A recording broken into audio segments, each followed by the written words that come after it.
6 ತಿಂಗಳ ಬಳಿಕ ವೈದ್ಯೆ ಸಾವಿನ ರಹಸ್ಯ ಬಹಿರಂಗ. ಹೆಂಡತಿಯನ್ನ ಕೊಂದು ನಾಟಕವಾಡಿದ್ದ ಗಂಡ ಅಂದರ್. ವಿಕ್ಟೋರಿಯಾ ಆಸ್ಪತ್ರೆಯಲ್ಲಿ ಡಾಕ್ಟರ್ ಮಹೇಂದ್ರ ರೆಡ್ಡಿ ಬಂಧನ.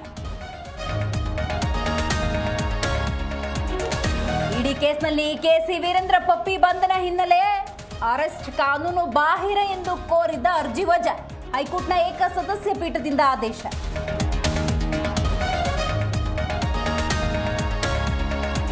ವರ್ಷದ ಹಿಂದೆಯೇ ಸಿಎಂ ರೇಸ್ನಿಂದ ಹೊರಬಂದಿದ್ದೇನೆ. ನಮ್ಮ ಪಕ್ಷದಲ್ಲಿ ಯಾವ ಕ್ರಾಂತಿಗಳು ನಡೆಯುತ್ತಿಲ್ಲ. ಮೈಸೂರಿನಲ್ಲಿ ಸಚಿವ ಸತೀಶ್ ಜಾರಕಿಹೊಳಿ ಸ್ಟೇಟ್ಮೆಂಟ್.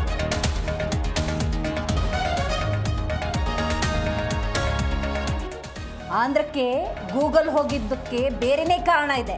ರಸ್ತೆ ಗುಂಡಿಗಳ ವಿಚಾರದಲ್ಲಿ ರಾಜಕಾರಣ ಬೇಡ. ಐಟಿ ದಿಗ್ಗಜರ ಟ್ವೀಟ್ಗಳಿಗೆ ಡಾಕ್ಟರ್ ಜಿ ಪರಮೇಶ್ವರ್ ಆಕ್ರೋಶ.